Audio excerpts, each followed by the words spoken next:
We're shifting the workflow's grand design, leaving old school limits far behind. Forge deeper human connection, a synergy of new direction. Let's build something brilliant together. The Marblism Partner Network. You sign a contract, you breathe out, and then crickets. 2 weeks later, nobody's moved. The client is confused, and that initial trust starts to cool off. That quiet gap, it quietly eats momentum and client confidence, and then deals cool off for real. Today, we'll map a simple agent-driven sequence that turns a signature into a first success milestone without adding headcount. Welcome to Marblism Partner Network. I'm Eva Marble. With me are Linda from Legal and Stan from Sales. Let's walk through a practical flow you could demo to a prospect in 5 minutes. Linda, why does that 2-week silence wreck so much? Because expectations form instantly. The moment a client signs, they imagine progress. If they're met with silence or vague next steps, they assume delay or confusion, and trust slides. My job is to pull the dates, deliverables, and obligations out of the contract and publish them plainly, so no one has to guess. Right, so legal clarity becomes a customer experience win. Give me a quick, concrete line you'd send that day. Sure. Summary of key first steps. Implementation starts March 9th. We'll schedule a 30-minute orientation by March 10th. Your first deliverable is ready by March 16th. Short, factual, and tied to the onboarding record. No lawyer speak, just dates and next moves. Yes, and speed wins. The faster you shepherd the client to a tiny, visible win, account access, the first checklist item done, the more confident they feel. Move fast, show progress, reduce doubt. Totally. So we're targeting 2 outcomes, clear expectations and a quick, early win. Who is this flow right for? Stan, who sees the biggest lift?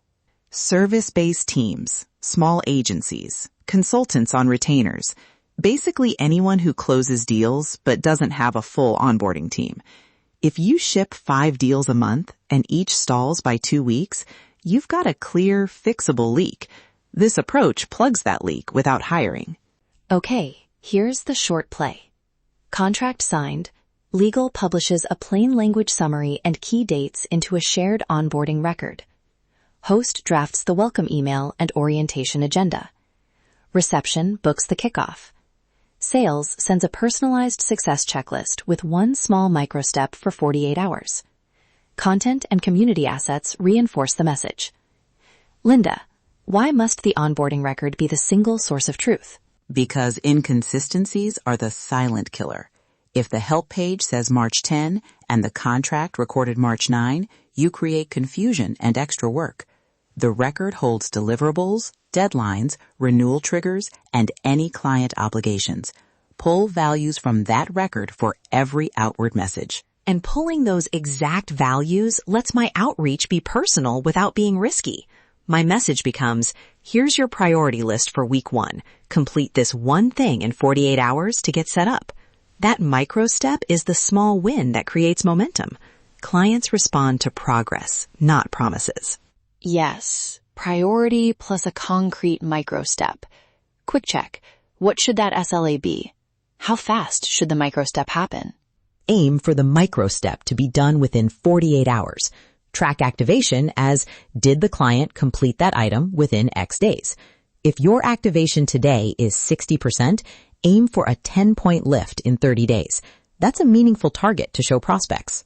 Good. Numbers people love. Now, a practical flow question. Who writes the welcome message and checks tone at scale? Founder? Account lead? The agent? Because this is where things usually go wrong. Agents draft the welcome and flag a couple of personalization lines. Then an account lead or founder reviews 2 sentences, adds a personal note, and approves. So you get scale, but you keep a human touch. Hold on. Who actually does that quick review in practice? Founders are busy. Does this fall to the account lead or the founder? Account lead, ideally. If the founder needs to be in the loop, make it optional and only for high-value clients. The agent flags the 2 lines, sends a one-click approval request, and if there's no response in, say, 4 hours, it escalates to the owner. Keep the workflow lean. I'll add a legal boundary. Those 2 personalization lines must not alter obligations. If the account lead changes dates or pricing language, the message should bounce back for legal review. Simple rule. Personalization, yes. Contractual edits, no. That protects both sides. A fair point. We enforce that by locking contractual fields in the onboarding record.